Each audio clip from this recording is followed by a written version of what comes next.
Hello and welcome back, or welcome to my channel if you are new here. My name is Sam and today's video is going to be my December wrap-up. I read a total of 14 books in December and I'd say I had a pretty good month, especially coming off of November, where I think I read 3 books the entire month of November. 14 to wrap up the year was pretty good. So we're just gonna get started. The first book that I read in December, which I think I read it like right along with everyone else, and that is Brimstone by Callie Hart. This is book 2 in the Fae and Alchemy series. Book 1 is Quicksilver. Now, upon my reread of Quicksilver, I realized that I didn't like it as much as I thought that I did when I first initially read it. So I think that kind of carried over into this book. That little bit of disappointment almost. Like, I still had fun with Quicksilver and I would still recommend, and I'm still going to continue this series. I just don't think it's as good as everyone says it is. That might sound silly because I would recommend reading it, but like, it's not as good as everyone says, in my opinion.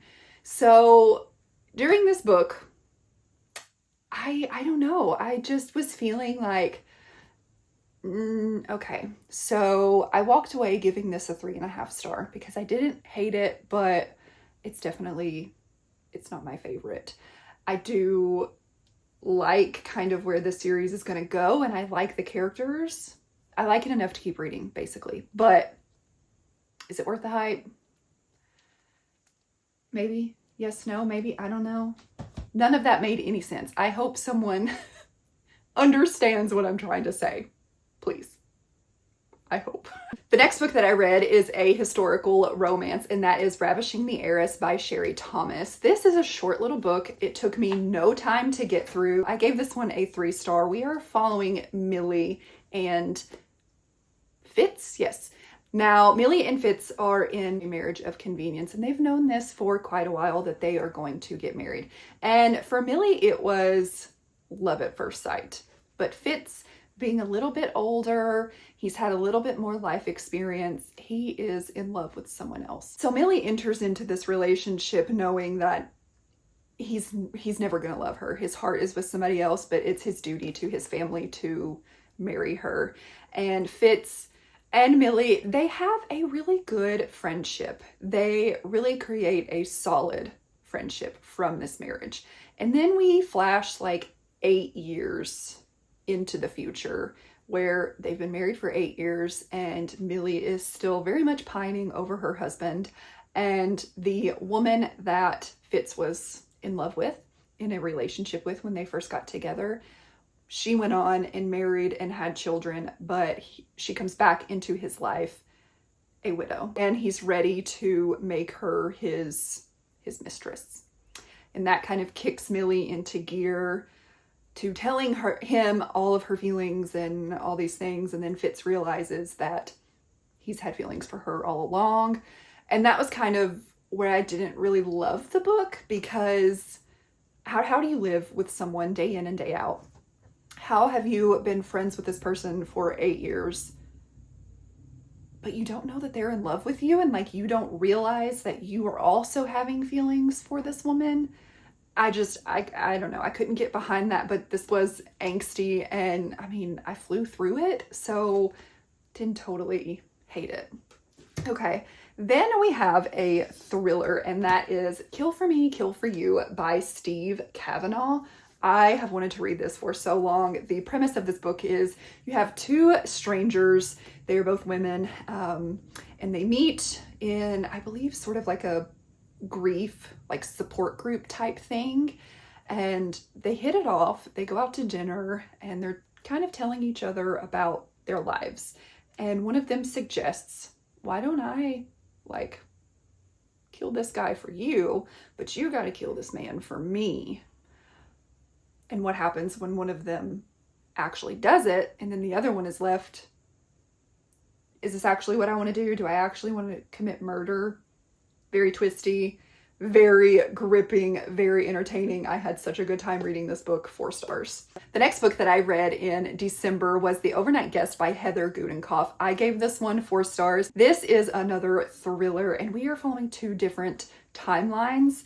And we have summer, early 2000s, where we meet 2 best friends and they are having a sleepover when something horrible happens, and one of the friends ends up fleeing for her life, and she is presumed by the town and her family to be dead because the family whose house this friend was staying over was murdered. And the daughter is the only one who makes it out alive. And then we get present day in dead middle of winter, where we are following a true crime author, and she is back in her hometown and a blizzard comes through. She is stuck in this cabin, but she runs across a little boy and she takes him in, and then later she goes out to try and find his family or like the wreck that he had been in, like what happened, just wants to find out more about where this little boy possibly came from. And he runs across who she believes to be his mother, and the mother ends up coming back to the house, and then you're just getting like alternating what happened in the past and then what is happening in present day and how those 2 kind of come together. This was fantastic. I really loved it. It's a bit more of an emotional thriller as well. The next book that I read in December is A Curse of Shadows and Ice by Katharina Mora. I had no idea that she wrote a fantasy romance. I did enjoy this one. Was it kind of formulaic? Yes. Was it super fleshed out in like the world building and the plot? Not really, but I did enjoy this. I think if you go into it knowing those things and knowing like I'm just here for a good time, you'll have a good time. I gave this one 3.5 stars. We are following Arabella and Felix. Now, Arabella is forced to marry Felix by her father, and she really does not want to, but she does kind of want to get away from her father. He has been very abusive to her entire life, so she kind of sees it as like a means to an end, you know, like I want to get away from my father so much that I will marry you. But we also find out that Felix has ulterior motives for wanting to marry Arabella. I keep wanting to call her Arabella. And his kingdom has been cursed for many, many years, and things are just getting worse. And there is a prophecy that Arabella is the one who is going to save his kingdom. So he needs her for his kingdom and for his people. And it's their romance. Again, it was a good time, spicy, good time. So 3.5 stars. It was entertaining. Okay, next up, I read Good Spirits by B.K. Borison. This is a Christmas holiday romance, and it's a bit paranormal because we have the ghost of Christmas past, okay? Nolan is an Irishman, and he comes in one day to our heroine. What is her name? Harriet? Is that her name? Yes, Harriet. I was right. He comes into her shop. She owns an antique shop that she inherited from her late aunt.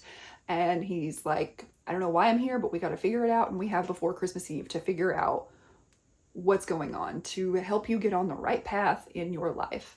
But what happens when their paths and their stories might be a little more related than they think? That they need each other a little more than they think. I really enjoyed this. Super sweet romance. I gave it 4 stars. Next book I read in December is Holiday Romance. It's another Christmas romance. I was definitely feeling wintry Christmas vibes for December. In this book, we are following Molly and Andrew. Now, this book follows Molly and Andrew through like many years of their lives. It starts out when they are in college, and they are both from Ireland. It's Christmas break, and they are on the flight to go home, and they end up sitting right next to each other. And they strike up kind of a friendship. And so every year from then on out, when they go home, they sit next to each other.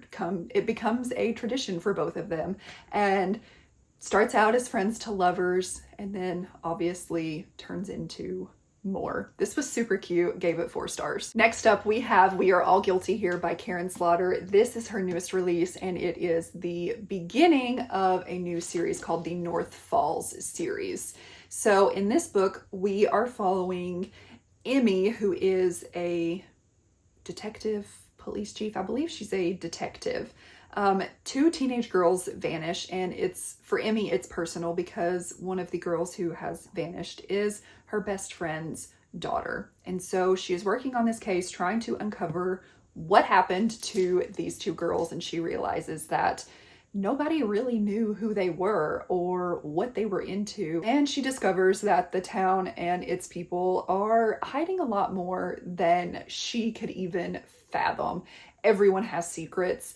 And I really enjoyed this one. I listened to it on audio, which I think is the way to go, at least for me with Karen Slaughter. Her chapters are so long, so I need a little help getting through those.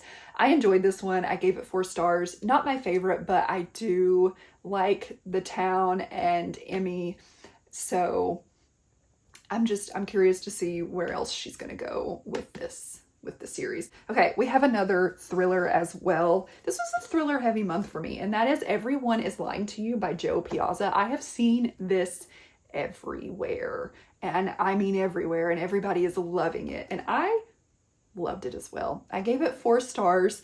This, at no point did I know where it was going. Like, no point at all. And then the ending, the little twist on the ending, we had a few different epilogues in here, and I really liked that because we got to hear from a character that she's a part of it, but you don't realize how big of a part until you get to the end and you're like, oh, wait a minute. So we are following Lizzie and Rebecca, and they were college roommates and best friends in college, but life has since torn them apart and they are not close at all anymore. But Rebecca has blown up into this family trad wife influencer. She's got millions of followers, and Lizzie kind of stalks her over the internet.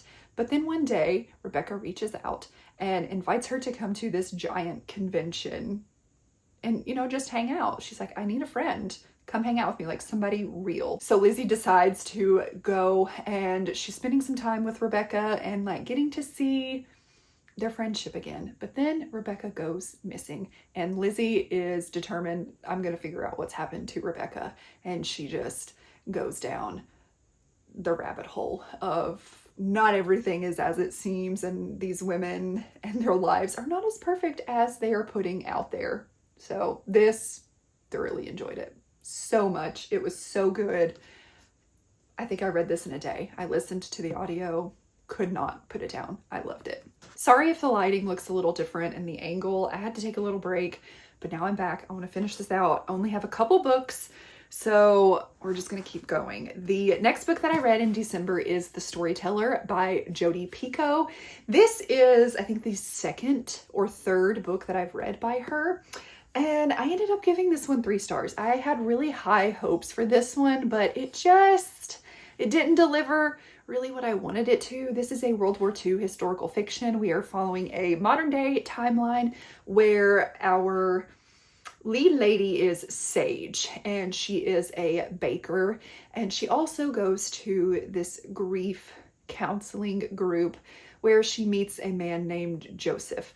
Joseph also comes into the bakery, but they really kind of hit it off through this group that they go to because they both have been through some things in their life. Joseph actually ends up asking Sage for a very big favor, and through that we learn Joseph's story, but we also learn Sage's grandmother's story back in 1940s in World War II. So this one was good. There was a little bit of weird things going on in here though, like one of the co-workers at the bakery, he only talks in haikus, and I just thought that was really weird. I didn't think it really needed to be added to it. Like, it didn't add anything to the story. It was just weird. It took me out, made me roll my eyes. I'm like, what is this? Why are we doing this?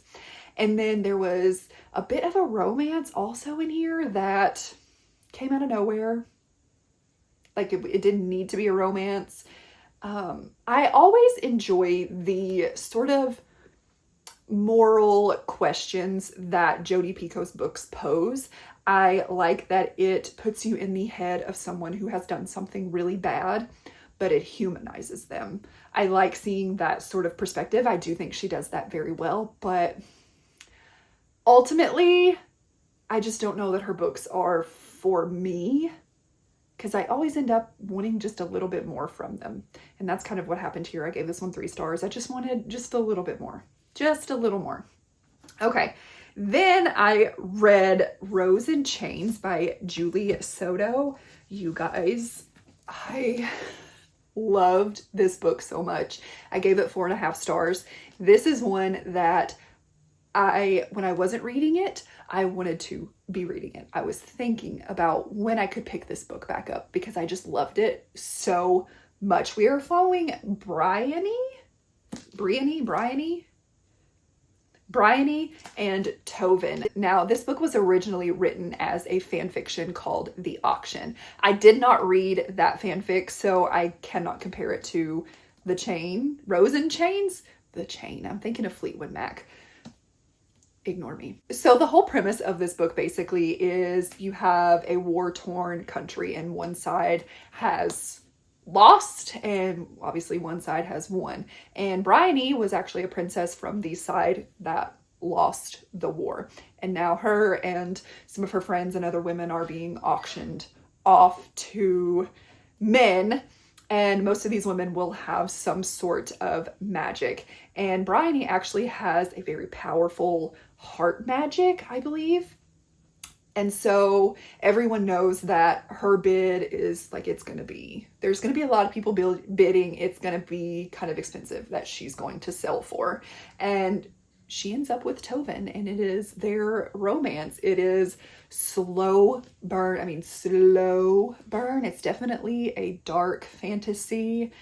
And I just really enjoyed this. Really enjoyed it. And I cannot wait for book 2. So if you haven't read it, pick it up and read it because it was fantastic.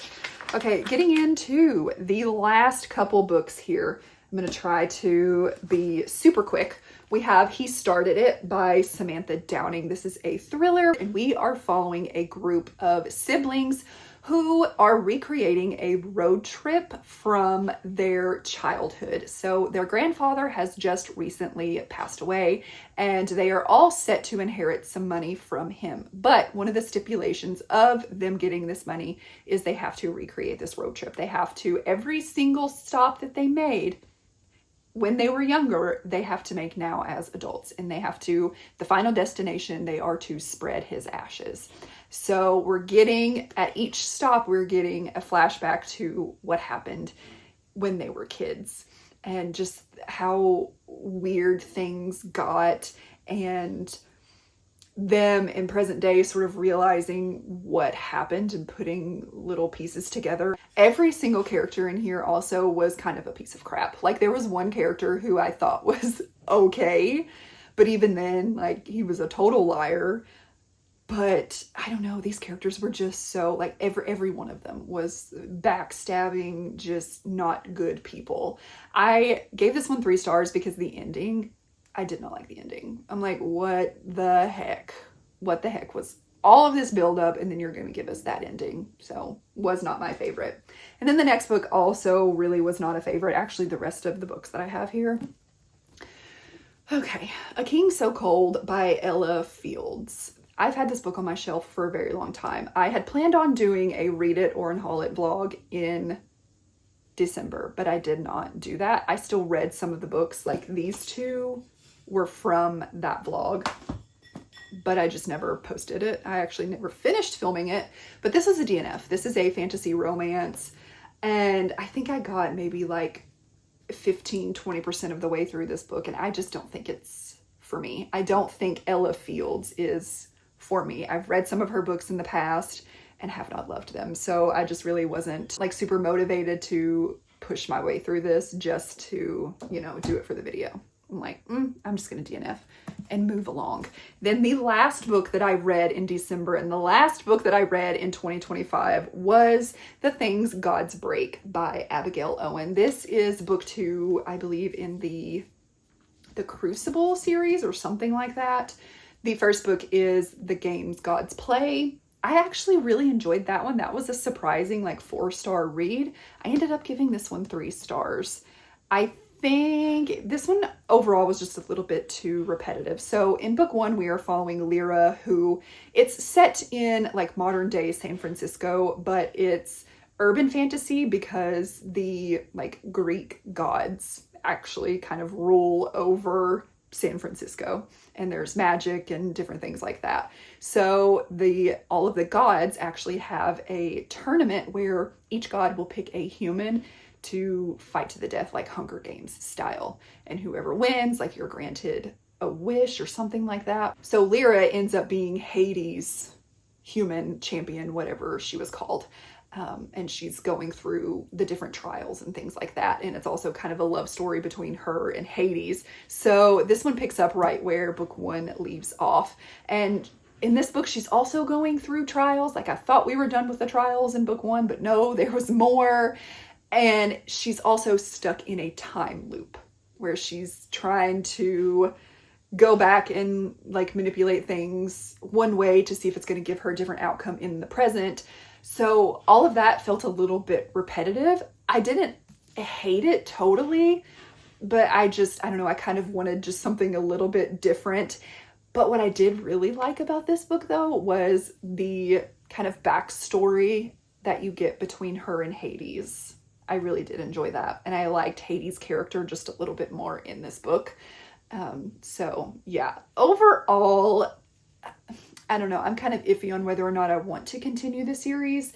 I probably will, but we'll see. We'll see when book 3 comes out, and that might be kind of the determining factor. But yeah, I gave this one 3 stars. So that is all for my December wrap up. If you've read any of these books, let me know what you thought about them. Let me know your favorite and least favorite book from December. Let me know what that was. And if you would like to leave me an emoji in the comments down below, leave me some dishes, because my husband is currently doing the dishes and I'm sure you can hear that. I'm sorry. But yeah, I'm gonna go because I'm sure that's annoying. Thank you so much for watching. Please like, comment, and subscribe, and I will see you next time.